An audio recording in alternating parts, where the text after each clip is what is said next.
Hai guys, kembali lagi bersama aku Lisa di The In The Channel.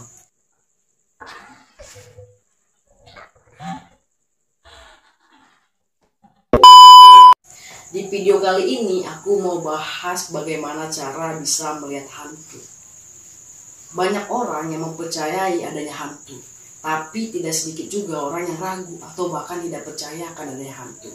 Mungkin di antara teman-teman ada yang pernah melihat hantu, atau di antara teman-teman ada yang terobsesi untuk bisa melihat hantu. Biasanya karena penasaran atau pengen buktiin benar gak sih akan adanya keberadaan hantu tersebut. Nah, kita semua sama-sama tahu kalau hantu itu identik dengan bentuk yang seram dan mengerikan. Tapi sebenarnya tidak semua hantu itu seram dan mengerikan, teman-teman. Nah, kita juga sama-sama tahu kalau hantu itu identik dengan tempat-tempat yang angker. Padahal hantu itu tidak selalu berada di tempat yang angker, teman-teman. Hantu itu bisa berada di sekitar kita.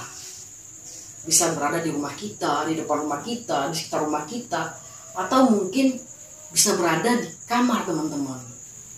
Tapi karena teman-teman ragu atau karena teman-teman tidak bisa melihat, teman-teman merasa antara percaya dan tidak. Teman-teman pengen lihat. Terus kita kan sering dengar tuh, dengan melakukan hal seperti ini kita itu bisa melihat hantu. Dengan melakukan ini kamu bisa melihat hantu. Nah, lebih tepatnya itu yang mau aku bahas di sini, teman-teman. Benar gak sih dengan melakukan ini kita itu bisa melihat hantu? Pertama, mengoleskan tanah kuburan ke kelopak mata, maka kamu akan bisa melihat hantu. Nah, di sini kita sama-sama tahu tanah kuburan itu selalu berkaitan dengan hal-hal yang mistis, dengan hal-hal yang gaib, dan bahkan sakral menurut aku, teman-teman. Lantas, apakah dengan mengoleskan tanah kuburan ke kelopak mata kita bisa melihat hantu? Tidak, teman-teman. Kalau teman-teman tidak percaya, silahkan teman-teman ambil tanah kuburan, terus teman-teman oleskan tuh ke kelopak mata teman-teman. Maka hasilnya, semoga mata teman-teman itu tidak kelilipan. Ya, kita juga tahu kan, kalau tanah kuburan itu memiliki aura yang mistis. Dan hantu itu suka dengan aura yang mistis, teman-teman. Tapi, dengan melakukan hal tersebut, tidak menjamin kalau teman-teman itu akan bisa melihat hantu. Yang kedua, mencukur alis mata sampai habis atau gundul, maka kamu akan bisa melihat hantu. Dikatakan kalau teman-teman itu mencukur alis mata teman-teman sampai habis atau gundul, terus teman-teman tidur nih dari malam sampai pagi, maka tengah malam teman-teman itu akan dibangunkan oleh seseorang, dan seseorang tersebut adalah hantu atau tuyul. Nah, teman-teman dibangunin sama tuyul tersebut, sama hantu tersebut, karena mereka merasa itu teman-teman itu salah satu kaum mereka karena tidak ada alisnya. Lebih efisien lagi katanya kalau rambut atau kepala teman-teman itu digundulin. Nah, padahal teman-teman, menurut aku nih ya, emang si tuyul itu termasuk hantu yang tidak seram, lebih gemesin sih karena ukurannya mini menurut aku. Tapi tuyul tetaplah tuyul. Tuyul itu adalah hantu, dan hantu itu selalu tahu kok yang mana kaum mereka dan yang mana bukan kaum mereka, meskipun alis mata teman-teman itu dicukur sampai habis atau gundul. Jadi mereka nggak akan salah kaprah gitu, oh ini temanku dia nggak memiliki alis gitu. Jadi mencukur alis teman-teman sampai habis atau gundul tidak menjamin ya kalau teman-teman itu bisa melihat hantu. Nah, berdasarkan ini juga sih, dari bentuk tuyul yang pernah aku lihat, tuyul itu sebenarnya memiliki alis mata kok, teman-teman. Tapi alis matanya itu tipis, jadi terlihat seakan nggak ada. Kalau kita lihat dari jauh atau sekilas, mereka seakan-akan nggak memiliki alis mata, tapi padahal ada gitu. Yang ketiga, teman-teman, membungkuk dan melihat di antara dua kaki. Dikatakan dengan teman-teman melihat ke belakang, terus membungkuk lalu melihat di antara dua kaki, maka teman-teman akan dapat melihat makhluk tak kasat mata atau melihat hantu. Nah, ini paling sering kita dengar kan. Mungkin ada di antara teman-teman yang udah melakukannya gitu. Aku juga dari dulu sih udah sering dengar dan beberapa kali udah coba, bahkan sebelum take video aku juga coba ini teman-teman gitu, tapi aku nggak ngeliat apapun. Malah aku ngelihat itu ada sosok kun tapi dekat kamar mandi, bukan ketika aku melihat di antara dua kaki. Sebenarnya teman-teman, hantu itu tidak selalu berada di belakang kita, bisa di sebelah kita, bisa berapa meter dari kita, bisa di hadapan kita. Jadi dengan melihat di antara dua kaki itu tidak menjamin kalau teman-teman itu akan dapat melihat hantu teman-teman. Tapi nggak salah sih kalau untuk dicoba untuk pembuktian. Keempat teman-teman, tidur dalam keadaan telanjang, maka kamu akan bisa melihat hantu. Ada yang mengatakan dengan kita tidur telanjang, maka hantu tidak dapat melihat kita. Tapi sebaliknya, kita yang dapat melihat mereka. Kalau beruntung, katanya teman-teman. Nah, mungkin aku ada mengatakan di videoku sebelumnya, kalau ada hantu itu yang nakal, bahkan iseng banget gitu. Nah, suka gangguin kita, bahkan dalam keadaan tidur. Kebayangkan, kalau teman-teman tidur dalam keadaan telanjang, terus mereka datang, atau dia datang, gangguin teman-teman, gimana coba? Nah, berdasarkan pengalaman aku nih, aku itu lagi tidur, sekitar jam 3, kebangunnya karena ada merasa yang gerayangin, merasa itu ada yang grepe.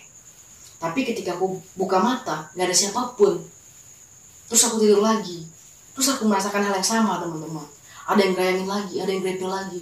Secepat mungkin aku buka mata, dan akhirnya aku lihat ada dia yang bukan berasal dari alam kita. Nah, kebayangkan ketika teman-teman tidur dalam keadaan telanjang hanya karena ingin melihat hantu. Iya kalau bisa melihat hantu. Terus kalau nggak bisa melihat hantu, gimana? Nah, hantu itu teman-teman, saat mereka gangguin kita, belum tentu kita bisa melihat mereka. Kita hanya bisa merasakan, belum tentu bisa melihatnya. Jadi menurut aku, dengan tidur telanjang tidak menjamin juga kalau teman-teman itu akan dapat melihat hantu. Yang kelima, bermain jelangkung. Nah, teman-teman pasti nggak asing dengan kata jelangkung, atau mungkin di antara teman-teman ada yang pernah bermain jelangkung. Nah, katanya kan dengan bermain jelangkung itu dapat melihat hantu. Aku sendiri belum pernah sih bermain jelangkung gitu. Jadi buat teman-teman di sini yang udah pernah bermain jelangkung, tolong komen ya, berbagi pengalaman. Tapi berdasarkan pengetahuan aku nih, berdasarkan yang aku tahu, bermain jelangkung juga tidak menjamin kalau teman-teman itu bisa melihat hantu. Namun, iya, dengan bermain jelangkung, teman-teman dapat merasakan, dapat mengetahui kedatangan mereka, keberadaan mereka di sekitar teman-teman. Tapi tidak melihat. Misal nih, saat bermain jelangkung itu teman-teman terdiri dari 3 atau 5 orang. Nah, ketiga dan 5 orang tersebut bisa tahu dengan kedatangan makhluk tak kasat mata tersebut, hantu tersebut. Tapi belum tentu bisa melihatnya. Nah, mungkin salah satu di antara teman-teman ada yang melihatnya, tapi biasanya tidak semua teman-teman itu dapat melihat hantu, dapat melihat dia yang datang. Terakhir teman-teman, keenam, membuka mata batin. Nah, ini aku paling rekomen sih sebenarnya. Membuka mata batin terus dapat melihat hantu.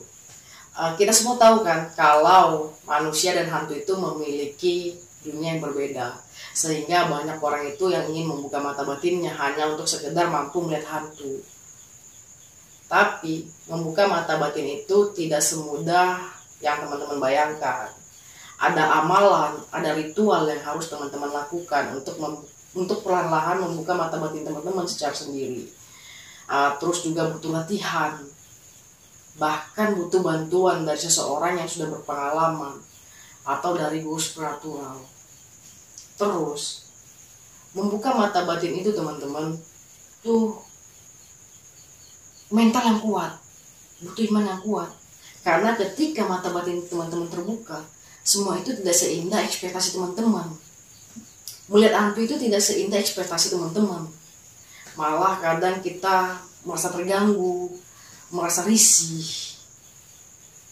So dari semua yang aku jelasin tadi, paling rekomendasi nih menurut aku membuka mata batin teman-teman.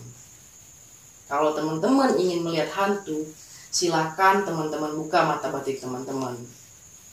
Teman-teman tidak perlu melakukan hal-hal yang aneh gitu. Berdasarkan penjelasan aku tadi, sekarang teman-teman pasti paham kan bagaimana cara bisa melihat hantu itu yang efisien. Karena melihat hantu itu tidak segampang pemikiran orang-orang, teman-teman.